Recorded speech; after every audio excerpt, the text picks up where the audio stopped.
Schizophrenia. For many people, that word immediately creates a picture.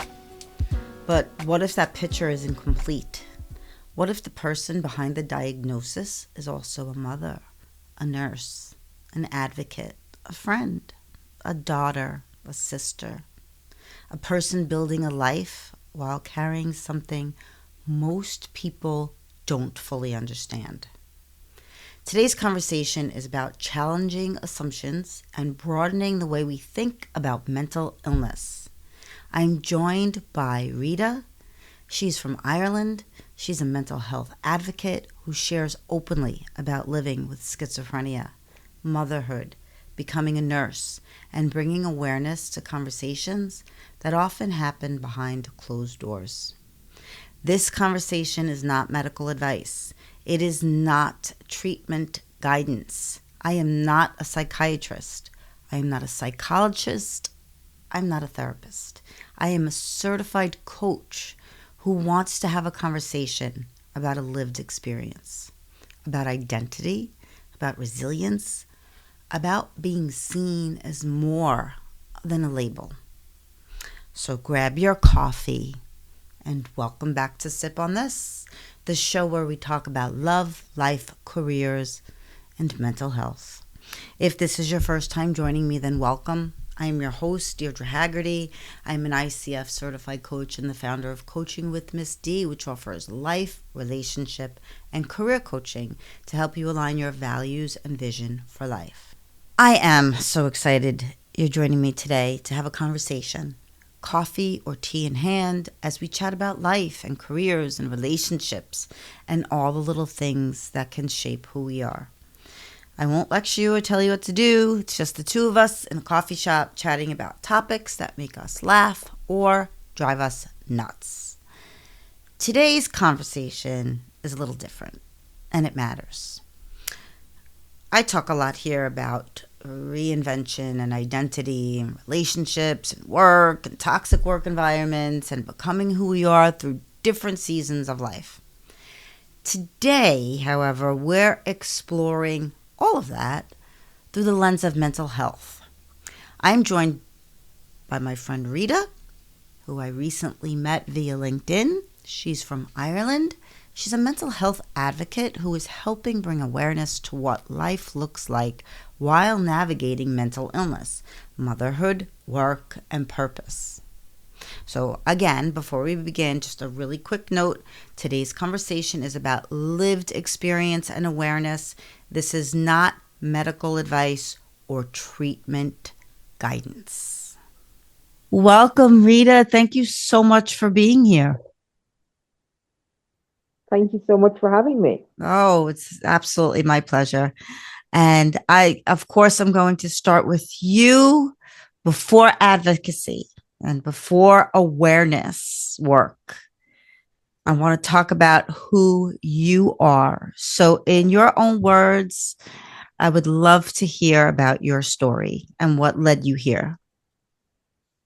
Well, I live in Ireland. I went to high school, graduated. I got a nursing degree from UCD. It's university here in Ireland. And then I traveled the world. I lived in Australia for a while. Then I moved to Bahrain. Then I moved to Germany. Wow. Then I moved to Switzerland. And I was working as a registered nurse. And then I went back to Australia, and unfortunately, I became unwell in Australia. So Mm. that's where my story starts. Okay. And if you don't mind, uh, you were traveling all over the world. I mean, how old were you at that time?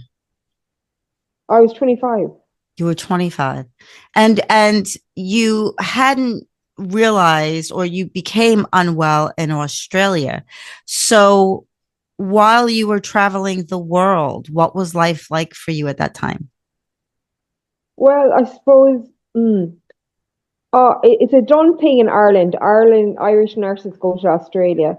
But I'm going to be honest here because people need to hear this honesty. I knew as a teenager that I had schizophrenia. My mom had schizophrenia.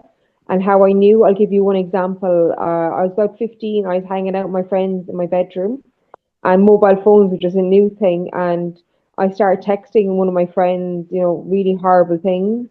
And she turned around to me, she goes, "You're schizophrenic like your mother." Um, then yeah, that was quite hard. And then when I was 19, I was feeling very depressed. So I actually went to a GP, looking for help. Didn't get any help. He just says, "Oh, you're depressed because you broke up with your boyfriend. Here's some antidepressants for you." Never asked if there was mental health in my family. Then I struggled a lot when I was in college, in nursing college. I was out partying with my friends. But when I used to drink alcohol, like my behavior was, there's just no words to describe it. Like I could get like really aggressive with drinking me, or else I could get like really emotional, and then the next day I was hungover and I used to be so embarrassed over my behavior out the night before. So Mm. my mental health wasn't great when I was a teenager or in my early 20s. So my mental health was really starting to go into decline. And the way I looked at it is I was like, right, I can go to Australia, I can get a counsellor out there, I can start a new life. So essentially, what Rita was doing, Rita was running from her problems. And what Mm. Rita found out, it doesn't matter where you go in the world. So I went from Dublin to Sydney. Now, that's a very far away. You can't get much further from Dublin. Then I was in Bahrain, Germany, and Switzerland. It didn't matter where I went in the world, my problems came with me, and my problems were my illness. So yeah, it's a bit tricky, it's not very. And actually, I suppose I should mention this now. So when I became unwell, we can talk about Australia, but I went back to Ireland to be treated, and I was very lucky. I had an excellent consultant, and you know what he said to me? He says, because I was blaming going to Australia to call me sick. He said, "Look, Rita, going to Australia didn't cause you to get sick. This was going to happen. You have an illness that you've inherited from your mom. This was going to happen at some stage in your life. There's nothing you could do about it. It was out of your control." But you know what he said to me? And he's been brutally honest. He says, "You know what, Rita? You have been unwell for years. You were functioning, yes, but he said it straight out to me. I've been unwell for years." Mm. So yeah, so then I became very unwell in Australia, and I actually ended up being on the verge of I was suicidal. I was living in an apartment with this other nurse, and she was from the UK, and we just moved into the apartment. And I'd actually been at home in Ireland when she had moved into the apartment, so it was very bleak. We'd no furniture. We'd like a television, a couch, and a bed. That was it. And she was very worried about me. And I said to her, "Look," I said, "it's fine." I said, "Go back to the UK. I'll be fine." Then I was in work, and I had to go home sick one day from work, and then I just wasn't able to go to work. I had a complete and utter breakdown. And then thankfully I googled a helpline, because I would have rang helplines in Ireland since I was quite young, like in my 20s, like helplines. Mm. And they got me. The lady was only on the phone to me like 2 minutes, and she's like, "Okay, I need your address now." Mm. So the ambulance came and collected me, and they dropped me to the ED department. It was quite upsetting because I'd actually worked as a nurse in the ED department the year before. Oh, wow. And yeah, it was quite upsetting, but sure, what could I do? So I was admitted for the night, and that was fine. But what happened next, I've no words to describe this. It's absolutely terrible. So they knew that I was on my own. I essentially had no friends. Like I had the girls I lived with. We weren't really friends. We were more like acquaintances. Because when I went out to Australia the first time, there was four of us there, so we had our core gang, that kind of way. So I essentially went back to my own. All the girls had stayed on there, but me and her had completely drifted, so we weren't even friends anymore. And they knew I was on my own. They knew I was suicidal. They knew I was a nurse. They knew I'd been working in Australia for 2 years looking after their patients, everything. And they discharged me. Mm. They discharged me from hospital, and they knew that I was suicidal. They knew I was on my own. And so I left, and I rang my older brother, and he was like, "Right, you have to get back to Ireland." So I booked flights, but because of the time of year it was very busy with summertime. So a lot of people go back. It was winter time in Oz, and it was summertime back home. Mm. So I went and I did that, and then I decided that I didn't want to live anymore. So I went around to a lot of pharmacies, I got a load of tablets, and I took the tablets, and I tried to end my life at 26. If we could go back to that moment when you were a young teenager in your bedroom with your friends and they you got that response, what was your reaction to that? I knew it was true, Mm, you know, because I was aware that my mum had schizophrenia from quite a young age, like, you know. mm-hmm. Very difficult growing up without her mother. Like she spent most of my childhood in hospital because back then in Ireland they could keep you in hospital for years, you know, and it's not like that anymore, you know. So it was very difficult growing up without a mom, you know. Sure. Yeah, I'm so sorry. I'm sorry. And then like when I used to go and visit her then in the hospital, like I used to be afraid of the patients. I was very young, I was only about 5 or 6, like, and we used to go up to see her in the psychiatric hospital. And you know, the patients used to really, really make me afraid, like, you know. Mm-hmm. Mm. But they're not the nicest memories to have as as a young child. But sure, look, what can I do? It's life, you know. And I think what is really fascinating about your story is that you have those memories, you dealt with this Mm, pain, and now you're advocating mm, for understanding of something that's been a part of your entire life between your mother mm, and then what you had to go through. yeah. Um, because of that, what do people and this is actually a great segue after how you felt as a young child, what do people misunderstand the most about schizophrenia? People think that people with schizophrenia are dangerous, and actually, research will actually show that people with schizophrenia are more likely to get harmed than harmed people. Mm, I think you have a split personality. People think you can't live a normal life. People don't think you should be a parent if you have schizophrenia. They probably think you're not able to work. You know that you can't live a you know it's like for me, I treat my schizophrenia like if I had diabetes. I take my medications. I do all the life skills I know to keep me well, hmm and I have a child and I have a full-time job. You know, so they're the misconceptions. But yeah, I suppose most is split personality and that people with schizophrenia. You know that I don't know if you say it in the States, but often used over here in Ireland. Like, oh, he's a paranoid schizophrenia. Like, you know. hmm yeah, I don't know if that's is I don't know if that's a term used over in in the US, but it's used here.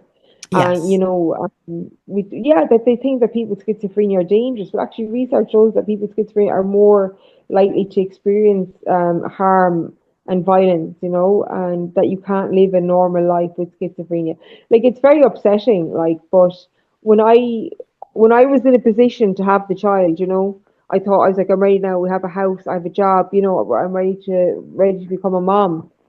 Some of my friends and family were very hesitant for me to have a child. They were like, look, Rita, do you really think it's a good idea to have a child? Like, you do have schizophrenia. Like, that's very upsetting. And I've confronted them about it since, mm, you know, I've been kind of saying, you told me that I couldn't have, and now my 4 year old, my little boy is 4 now in on Saturday, and we have a big party organized for him.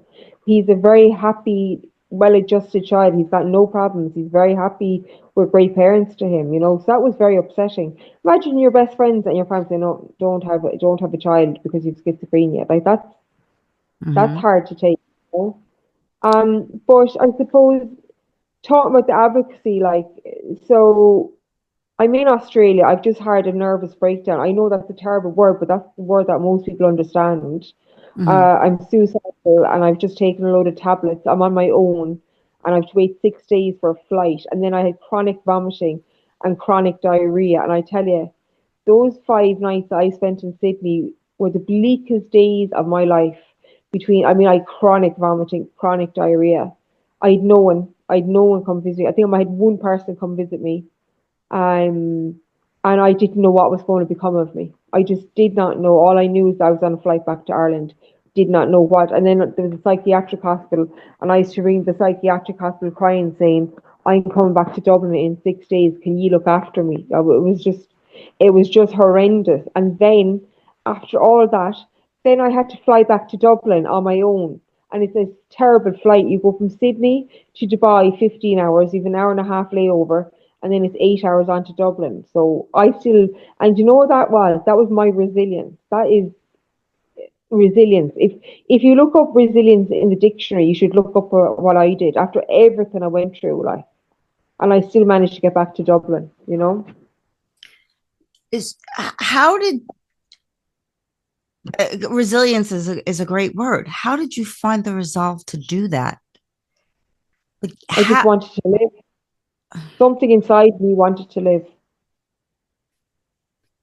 wow. That's that is um that is incredible. What do you wish people asked regarding this disease instead of saying to you, you know, you shouldn't be a mom? What do you wish they might have asked instead? Is there any way with schizophrenia that you can manage to have a child? That's it. Mm, Can you manage to have a child? Not saying you should not have a child. mhm. Like, could you imagine if my little boy heard that conversation, what that would do to him? Like, Uh, no, it would, he would probably have the same, you know, I mean, only I can't imagine. I mean, I think the only person who really could imagine that would be you having lived through that as a young child with yeah. your own mother. So that's why this whole conversation is just so fascinating, you know. And you had mentioned, you know, paranoid. I believe, and now I'm not a I said this at the beginning of the intro that, you know, I'm not a mental health professional. I'm a certified coach, but I'm not a therapist, a psychiatrist. So Yeah. I'm not the correct terminology. I don't have. If anybody would like to share schizophrenia, I don't know if paranoid. I think that is antiquated, but it's definitely a term that we've heard. I just want to kind of touch base on that a little bit, um, and just remind people if they came and tuned in later, that this is just a conversation just between two moms at this moment, bringing awareness because I heard your story. I saw you on LinkedIn and something you posted just resonated with me, and we connected. And so I'm Mm, really glad that I did, that I got the opportunity to meet with you prior to this, and I want to mm. share your story. Um, and then, you know, motherhood, what struck me is because just motherhood already changes identity in such a Yeah. big way, you know? So what was that experience like for you when Become, did I break up? was it to become a mom, is it? Yes, yes, to become a mom. Yes. What was that experience like for you after saying, you know what, I'm going to do what I want to do. This is my life, and I want to have a child. Once Um, you made that decision and became pregnant, what was that whole experience like for you? And then of course having your son. Unfortunately, a few things happened during my pregnancy. So yeah, I got pregnant. I mean, I was 37 and my doctor said Rita could take 6 months to a year to get pregnant and you mightn't get pregnant. But I did. I got pregnant 2 months trying. My pregnancy was going great. They had to take me off a medication called lithium Mhm. because I stayed on my clozapine and I stayed on my Seroquel, but I had to because lithium can be detrimental, to babies. So that was fine. My mental health team were monitoring me and everything. That was fine. And then I was 5.5 months pregnant. I did my Zoom call because my mom was in a nursing home because she had early onset Alzheimer's, but she didn't actually have Alzheimer's, just early onset, and she had the schizophrenia. So she just couldn't cope at home. Anyway, she was really happy there. She was quite young. She was only in her 60s. And I Mm. did my WhatsApp call. We did a WhatsApp call every Sunday, because of COVID and everything. And I live an hour and a half away. So that was fine. Then the next day I got a phone call from my brother, oh, mom's in hospital. I was like, oh, that's fine. The usual chest infections because she has the emphysema. That was fine. So I rang the hospital and the hospital said, look, the nurse will bring you back. I said, fine. So the nurse rang me back and said, actually, I have some bad news for you. Your mum's gone back to the nursing home for palliative care, end of life care. And I had been talking to her 24 hours earlier. Mm. Can you understand where I'm coming from? I was talking to her 24 hours earlier, and I now she's gone back. can. So she died, and it was absolutely, I've no words to describe it because it was so unexpected. We were just talking to her on Sunday. She's dying 24 hours a day. So that was extremely, extremely difficult. But I decided I'd go back to work because there's no point just sitting at home. Mm-hmm. And then I had my son on the 20th of June 4 years ago. And then the next day I found out my dad had terminal cancer, 6 months to live. So I've just lost my mum. I've just had a baby, and I found out my dad has terminal cancer, 6 months to live. What happened? What happened, Rita? And then I was living in rural Ireland. I had no friends. I went to a mother and toddler group one day a week, and that's it. I was at home all day on my own with a newborn. And my mum has just died, and my dad's dying. So unfortunately, I had a relapse. I was enjoying the baby and everything, but I wasn't well, that kind of way. Like, I loved him smiling up at me and everything, but I wasn't well. And eventually, my mental health team actually says, Rita, you actually have to go to hospital for treatment. So I had to leave my 6-month-old baby for 6 months. I spent 6 months in hospital. Mm. And unfortunately, here in Ireland, we don't have mother and baby homes. And then my dad actually ended up dying then the following January, and I was in hospital about 2 months. So I lost two parents in 11 months. It was very hard to take him, as again, my dad got brain cancer, and mum had a very bad chest infection. So both were very unexpected, especially our dad's life. Mm-hmm. And then I was in hospital, and nothing was working, medications, nothing was working. And then a nurse said to me, would you consider ECT? And I said, I'm so desperate now, I'll try anything. And then I actually I don't know, do you know what ECT is? Electroconvulsive Therapy, yeah. Mm-hmm. And some of my family and friends were kind of like, oh, Rita, come on, you cannot get that. And I was like, sure, what else am I meant to do? What, spend the rest of my life in hospital? Because I was Right. going nowhere. Like, I was actually going nowhere. And so I got the ECT, and here I am 3 years later. Whatever way that worked, I don't know, and I will never know. But I was home to celebrate my little boy's first birthday. So that was pretty amazing. And like, his dad was gone away, he was gone away for a week in Europe, and it was just me and the baby. It was about 3 weeks ago, so it was just me and the baby for the week. Like, because our childminder is brilliant, she just collects me early in the morning, and I had to go to work. And I was like, this time 3 years ago, I was in hospital getting ECT, and now I'm at home here on my own with the baby from Tuesday to Saturday, not a bother. I was very, very proud of myself. It As you wasn't should be. the ECT, I'll be honest with you. I remember the first time I got it done, and they were taking the tube out of my throat, and I couldn't breathe. But yeah, whatever happened to me, I don't know. And I'm out of the danger zone. It's 3 years ago. It's just over 3 years ago. So I haven't relapsed within the 3 years. But it was horrendous. It was absolutely horrendous, and I had no side effects or anything. So it worked. It was like, we can talk about my time in hospital because you'll have to hear about that. When I came back from Australia, about that recovery as well. But yeah, so that was anyway. Yeah, so I'm out home 3 years, and I love being a mom now, and I'm very good to him. I do loads of things with him. We go swimming, we go to the gym, we go loads of places. He's a very happy little boy, and I absolutely adore him.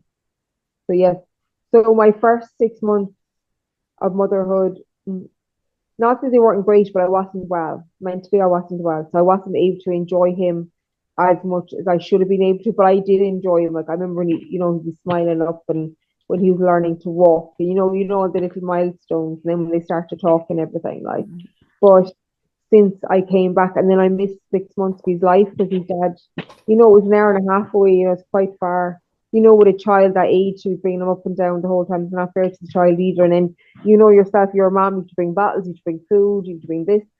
And like, in the end of the day, if my ex hadn't stepped up, my child would have ended up in care. And I've spoken at several conferences in Ireland, and I've said, because you didn't have a mother and baby homes. I'm sure you have them in America, but I know you have them in other countries. I said, because of that, I said, my child, if my ex hadn't stepped up to the mark, my child would be in care now. There's no one to look after him. Mm. So yeah, Thank God you had that. Thank God you yeah. had that. Was there Mm. any other support? Did you have any other type of support that helped during this time? So as friends, my friends used to come down and see me, they bring me out for coffee and stuff like that. And again, it was just my resilience, and my wanting to live. So that's my own personal opinion. I just think it was the grief of my mum and dad, to be honest, because I think by 5 months something would have surfaced with me. And the fact that I was able to work in a very busy hospital, looking after COVID patients, Mhm. I think I would have relapsed a lot sooner. The one thing I can say to that experience, I can't say what caused it. Obviously, like I've mentioned, I'm not a psychiatrist, even a psychologist. What I can say, however, is grief in and Mm. of itself is Yeah. very powerful. And Mm. I understand that because I also lost my parents within 48 hours of one another. Oh my So, God. um, and it did prove to be very challenging for me to handle, um, because there were a lot of things happening at that time. So, and I'm not going to go into that because it's not about me, but I can empathize with what Mm. that did to you as a new mom, Mm. um, dealing with what you're dealing with, and then to lose your mom suddenly. Um, mine was pretty similar circumstances. Mm. They were sudden, and we were not aware that, my father had passed, and then they were in hospice together, and then 2 days later, the next day they said your mom's not going to make it, and it was shocking. We had no idea. I'm so So, sorry. oh, thank you. So I can, again, I can't say that that was what caused it, but I can say grief is so powerful in what it does to people when they're navigating life and big changes like having a baby. And um so I am so unbelievably sorry you went through that. But I you have got to be one of the strongest people I've ever spoken to. Listening to your story is although it's been challenging for you, I'm sure it is inspirational. Um, and just you becoming a nurse. I mean, especially being a nurse during COVID. I mean, these things that you've navigated are extraordinary. Mm. Um, as you're dealing with your own life. So, what made you decide to become a nurse? I always wanted to help people. I'm very kind of a caring person. Like even when I had older, relatives, like I would be very gentle and soft with them. I just always wanted to help people. It's kind of in my. This is why I'm getting out there. I suppose, like I'm trying to get the message out there about recovery. Like I didn't recover once. I had to recover twice. Mm. So I got sick 16 years ago out in Sydney. It was actually, believe it or not, it was exactly this time. It was July 2010. So we're nearly there. And it took me 4 years to recover. And we should discuss that because it's very powerful as well. Sure, go ahead, But please.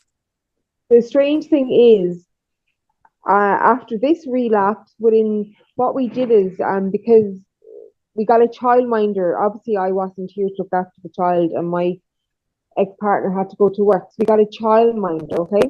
Hmm. So I she was made aware of what had happened to me, whatever. So what we did is I used to look after the baby, say Monday and Tuesday, but she'd be here Wednesday, Thursday, Friday. So I was very proactive. I was like, right, because I just bought a new car and I hadn't been driving that long because I never needed a car until I met my ex-partner because I'd always lived in cities or towns, right? Hmm. So I bought a new car and I had no experience of driving the car because I bought the car just before I actually had the baby. Do you get me? And sure, then I was doing no driving, you know, because I had this newborn. You know, I wasn't going anywhere. And then, sure, I was in hospital for 6 months. So I went off and I got driving lessons. Then I started going to the gym. Then I started going swimming. So I was back on, I was doing this every week. I was getting driving lessons, say, on a Wednesday. And on it, because she was here like 9 to 6. So it was great. She'd everything done. The dinner was ready when I came home and everything. So Mm. then what I did is I kind of hooked up with an old friend of mine that I would have known just through voluntary work. And we went for coffee. And it was in June, no, it was in July. And then we started talking about Christmas. And I've done so much voluntary work, which I need to talk to you about as well. All part and see, when I got very unwell the first time, it was voluntary work is what got me on the road to recovery. So we said, you know what? Let's do something in the town for Christmas. So it was great. We got like a committee together. So I had that as a really good oh my God, a focal point, like something to work through. And like I just love a voluntary work. I love organizing events. I'm really good at organizing events and stuff. So I was meeting them every second week then to plan the event. So, I was up and running within 6 months of coming home. And then I was extremely lucky. The employer I work for like the HSE, which is like, the national healthcare provider, it's government run. And I was extremely lucky because of what happened to me. I was actually entitled to a year off paid to go Mm. back to work. So I had a year off to get my shit together. Sorry, I don't mean to use No, that's foul language. okay. Get myself together before I went back to work. So I had that voluntary work. So I was meeting the gang every second week. We planned a big Christmas event. It was just a lovely Christmas event. We got like choirs and bands and stuff together for 3 hours just perform or just over the Christmas period. So that is this is one thing I am trying to get out to the world because I think my story should be shown to the world is voluntary work, how good it is for your mental health. Like, and even like me having that social, and then we set up like a WhatsApp group, I'm saying we set up a WhatsApp group. So I was able to connect with these people and I might think of something and they might think of something. So it was really good. And then I had to organize, a location, I had to organize the sound, I had to organize the choirs. I had to organize the bands and stuff. So I was very proud of myself. Yeah, this time round, I was up and running a lot. The first time it took me 4 years. I lost 4 years of living till I got back to some sort of living. And then to be honest, I was dreading going back to work because they moved me to a different unit. They said there's no way after, because I spent so long in hospital. My manager rang me. She's like, look, Rita, she goes, there's no occupational health doctor going to sign you off to do night. You will never do night duty again. That's what she says to me. You'll never do night duty again. Not because of everything that happened to you, that would not be good for your mental health. And then she was like, you have a young child to think about. The hours are great, and I was like, okay, okay. So then I said, fine, I'll try it. And I'm there 2 years now and I absolutely love it. And yeah, but I was dreading going back to work. And you know what? Going back to work was the best thing for my mental health. I have great hours. I just work Tuesday to Friday, 8 to 5. It's great hours. It's a lovely place where I work. The patients are lovely. The staff are lovely. I'm extremely happy there. You're an inspiration. Um, Thank you. you had mentioned that you wanted to talk more about what had happened in Australia. So basically, I went home. My brother collected me in Dublin Airport, brought me back to my sister's house. She lives in Rural Ireland. I Hmm. was there. I had jet lag, and I was starting to feel suicidal again. And my sister was like, "I need to bring you to a doctor." He brought me to the local doctor. He's like, "That girl needs to go to hospital," and that was it. I was admitted to hospital. I was extremely lucky with the how will I say it, with the consultant I got. He took great interest in my story because I was a nurse in Sydney and then I was in the Middle East, and then when I was in the Middle East I had an amazing job. I actually was with the royal family, so that was pretty an amazing job. I was That's looking after the Prime incredible. Minister's sister. And then I looked after the Prime Minister's wife, you know, so it was a pretty amazing job to have. And then I went to Germany with them and I went to Switzerland, you know, so he'd really kind of taken an interest in my case, shall we say. Anyway, so he had said to me about, you know, as I said to you about the, you know, it wasn't going to Australia, it was going to happen. I inherited from my mom, and then he said, you've been unwell for years. They were trialing me on so many medications, and nothing was working. I was so unwell. I was so depressed. I was so teary. I had terrible panic attacks. I couldn't even walk across the road to go to the shop because I used to smoke then. I was in like I can't even tell you how sick I was. I've no words to describe my symptoms. I was just, oh my God, I was just depleted. And then he said, right, there's a medication, he said, called clozapine. There is side effects to it, he says, and it's going to ruin that lovely figure of yours, because I was very slim. And I was like, I was so unwell. I was like, listen, I have to give it a shot. And you know what? Within 2 to 3 weeks, my symptoms started to alleviate because of this medication. It's called clozapine. Have you heard of it? Yes. Yeah, it's like a wonder medication.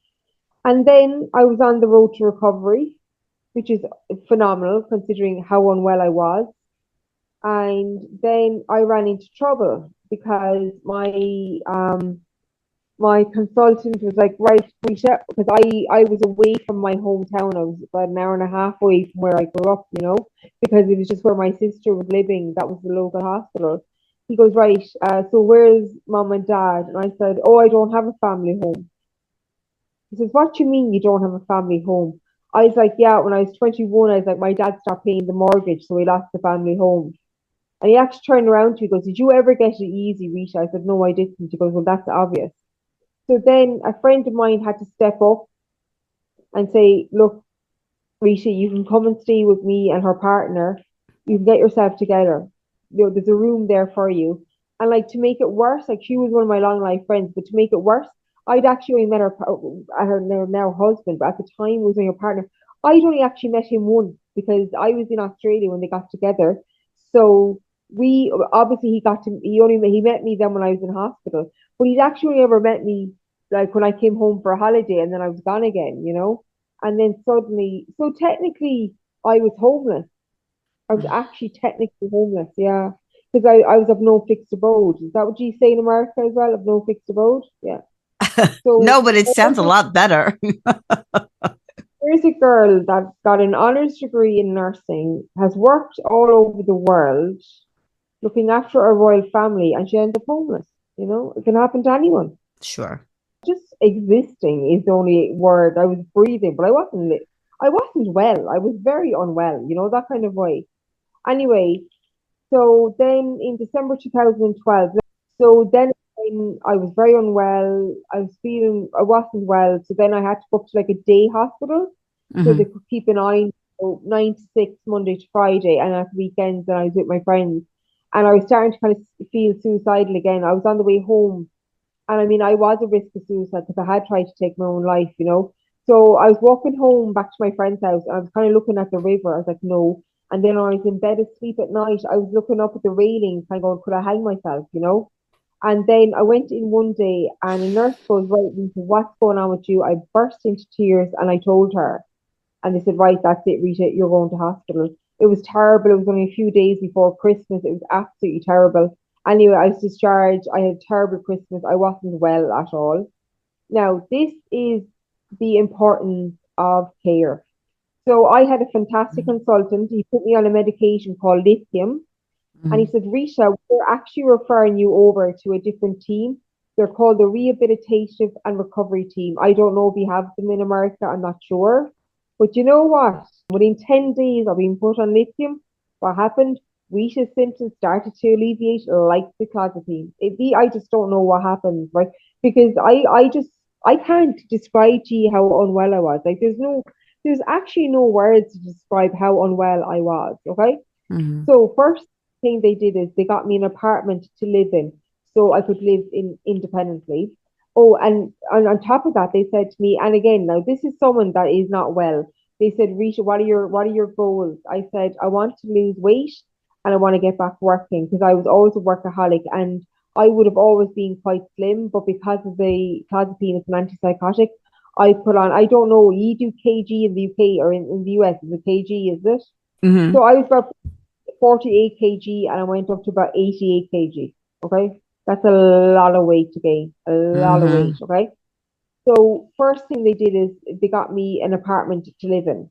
And I was on like disability payment. If the disability is paid here by the government if you're sick, if you're out of work. So they helped me budget my money. Then they Mm. got me back to college. It was called the National Learning Network. It was a rehab and it was a rehabilitative college. It was a 2 year rehabilitative college. Then they got me CBT. Basically, they were treating me holistically, right? They got me CBT and intensive counseling because I had a horrific childhood. I don't, here is just not the platform to speak about my childhood. People don't need to know about it because it has nothing to really do with my story. Do you know what I'm saying to you? Really. So that was brilliant. And it took me a while to open up to the counselor. And once I got my rapport with her, so I was back in the rehabilitative college, things were really starting to look up for me, really. And then they got me on the list team as well. So this was 2013. So I was back in the rehabilitative college. Oh yeah, so this is what they did for me then is they got an OT. You have OTs in America, don't you? Occupational therapist. Mm-hmm. Yes. So me, an OT, and a psychiatric nurse used to collect me when I was in the college on my lunch break, Monday, Wednesday, Friday. So we go for the swim, we go to the sauna, and then we go into the gym. They got me free membership to this hotel, and it was a lovely gym, lovely swimming pool. And then I was walking up the whole time. So it was an hour's walk, half an hour up, half an hour back. The weight started to drop off because I never really had that much weight on me. Like I might be a bit pudgy as a teenager, but when I was in my 20s, I was always very slim. The weight started to come off me. And then the weather was actually really good here in Ireland. So it was just so lovely because it was so hot. Like you just wanted to go to the pool. Mm-hmm. So the weight really dropped off me. So can you see how this team got Rita together again? Because they treated me holistically. They looked at everything that was going on in my life. Then 2014 came and I decided to give up alcohol because alcohol didn't suit me, as I told you. I Mm-hmm. would get very aggressive. And then I went to a party and I made an absolute disgrace of myself. And I was like, Rita, you're nearly 30 years of age. You can't continue this lifestyle. You're not a 21-year-old student nurse where you can get away with it. So I gave up alcohol, which was great. And then I decided to give up cigarettes. Now I went on to the vape, unfortunately, but I did give up the cigarettes. And then I discovered voluntary work. And it was just amazing. I was really starting to make a really great recovery. As I said, I was in the rehabilitation college and then I was going out on work experience. I was working with a mum and toddlers group because I kind of felt like I was back in the nursing role. And then we're doing computers and we're doing other different kind of subjects. I mean, it was very light, it wasn't like I was getting a nursing degree. It was very light on people's heads, like ECDL and stuff like that. But you know what? It gave me structure. Monday to Friday, I was there, and then Saturday and Sunday, I had my weekends off then as well. Which was great. And then I became, it was called a Sea Change ambassador here in Ireland, and it was all about stigma reduction. And it just snowballed. I got involved in so many different, like I got involved then with the HSE, like that's our local health service here. Our mental health group was actually working directly with them, trying to improve, giving people with lived experience, their how would I say to you, their input, kind of going, this is what you need to do to improve the services. So I did a lot of volunteer work. And then I did that great one where I was working for the kids' hospital. It was like a busking festival in my local town. It was amazing. So it Mm-hmm. really, snowballed after that. And this is how what I'm so impressed with my mental health team, the rehab recovery team. Do you know what happened? I got the weight up. They had two goals, right? They asked for my goals, and I had two goals because I was always a workaholic. I left the rehabilitative college and I started a new job a week later. Mm. That is amazing. Yes, After two you've weeks, achieved your goals.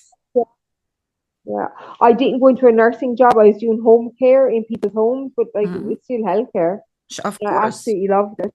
Sure. And I maintained that job. The reason I didn't stay at it is because I moved away from where I lived up to a different area to be with my ex-partner. So that's the only reason I left that job. I loved it. I had great clients, and I wasn't working full-time hours, so I was still able to do my voluntary work as well. Then I was still getting my payment from the government, you know. So yeah, life is pretty good. And then yeah, so and then I met my ex-partner, and then I suppose the voluntary work kind of depleted because I came back to reality. I lost my disability payment because I moved in with him. So Mm. then I joined a nursing agency and I started going back doing agency work. And then I kind of built myself back up. And then I got the permanent job in the hospital I am in now. And then I decided to become a mom, you know. So it's a pretty amazing story, you know. I just think that's unreal the way that team did that to me. Like that is amazing. I left that rehabilitation college and a week later I started my new job. That is unbelievable to Well, get that. It's such a short period of time. that's a great example of what recovery should look like. Yeah. um and you are one of the positive outcomes of that Mm. holistic care that you received.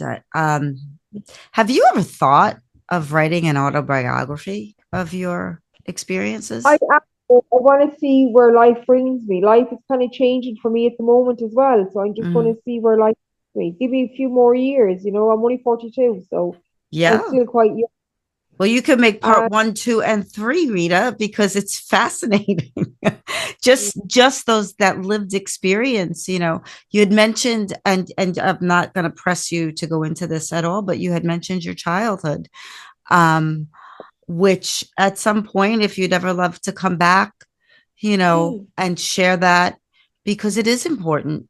It did have a lot to do with your mm, life.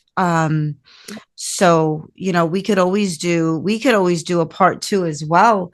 I think mm, just even as somebody who's a coach and as somebody who's also a writer, writing for me is very therapeutic, just to mm, start putting all of this experience down. You may not have to publish it because, like you said, you're still going, mm. but it is quite fascinating, and I think it would There- do very well.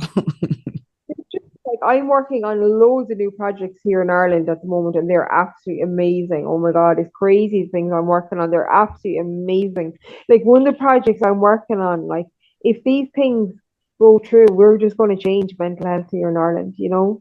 What would you tell somebody who's going through this right now and they're feeling alone? Recovery doesn't happen overnight, and recovery is possible with the right help and support. Do you know what? I go to other events. I'm involved in a lot of projects here in Ireland, and some people say they're recovered. And I say, do you know what? I'll never be recovered because I'm recovering till the day I die.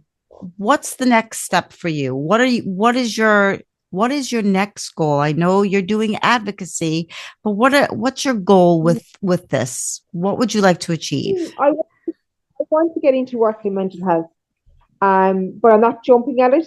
Nothing has jumped out. There's a few areas maybe, but I want to get into mental health because I've had my nursing career. I've nursed in 5 countries. Do you know, Yeah. I've done so many disciplines, you know.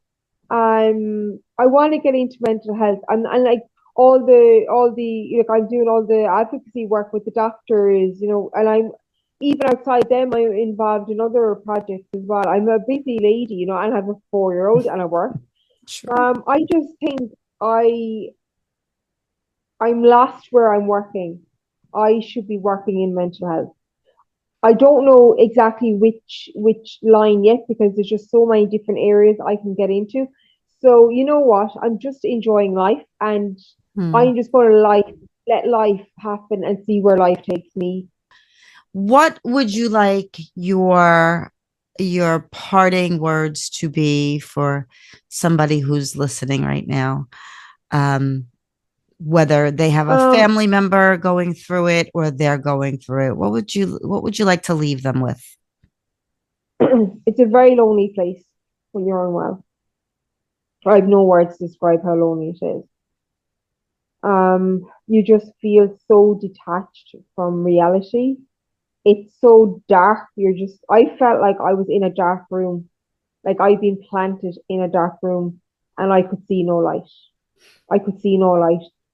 You, things got bad, things got so bad for me that I didn't want to live anymore. I had so much to live for when I became unwell. I had my good nursing job in Oz. I had a lot going for me, and I didn't want to live because this earth I just didn't belong on this earth anymore. I could not take any more shit to happen to me. But you know what? I rose like the phoenix. If those things hadn't happened to me, I wouldn't be the person I am today. That's right. Would you say that Right? your family and your friends were for somebody else who might be listening, if they're alone and they don't have that support, what message of hope could you supply to them at this moment? What would you advise for them, understanding that you're not at this moment, you're a mental health advocate, you're not a psychiatrist, but what message of hope could you relay to them to seek help? That they need to engage with their psychiatrists and their nurses. And then I'm sure they have activities, because when I was in hospital, they had activities for us, whether it be art or music. It was very general, like it was very easy. Try engage with those things. And you're a testament of what recovery could look like, advocating for others who are going through the same thing. I had to go. I had to go in an ambulance, and I was roaring crying to the ambulance driver saying, "I'm dying. I'm actually dying because you know this. You know this. These symptoms are so bad. You can't breathe. Your respiratory rate's intact. You've got a chest pain like you're actually having a heart attack. It actually Yeah, mimics it the does. death." Mm-hmm. And then I had It's to awful. go up to the ED department. I had to spend the night in ED. They had to do all cardiac monitoring, and I was only in my 20s. Sorry now for going off the topic, but like I think it's very important that people know these things. No, it is, because it's going to present itself in so many different ways, and it's not going off topic. I think it's actually helps to point out to um, what some people might not see as a symptom of what they're going through. And it just brings more awareness, and it just lends a voice. I wish we were on the same continent, Rita, because as we're getting ready to end, I would love to give you a hug. If we were in the same room, we're not even uh, on the same continent. You've inspired me. Um, and I really, truly want to thank you. And I would love for you to come back and talk more about, those, if you're ready, when you're ready, to talk about your childhood and what that had to do with your illness as well as your recovery. And again, I wanted to thank you. I wanted to thank you so much. Thank you so much for being here, Rita. I so appreciate your words. Thank you. Once again, Rita, I truly want to thank you for sharing your story with us. Thank you for trusting us with your story and for helping broaden the conversation around mental health and what life can look like beyond assumptions. If there's one thing I'm taking away, it's this. People are more than one experience, more than one diagnosis, more than one chapter. There's always something for all of us to learn. Sip on that. And before you go, if any of my conversations in my podcasts have resonated with you and you've been wishing for a space to talk about some of this in real time, I want to invite you to something new.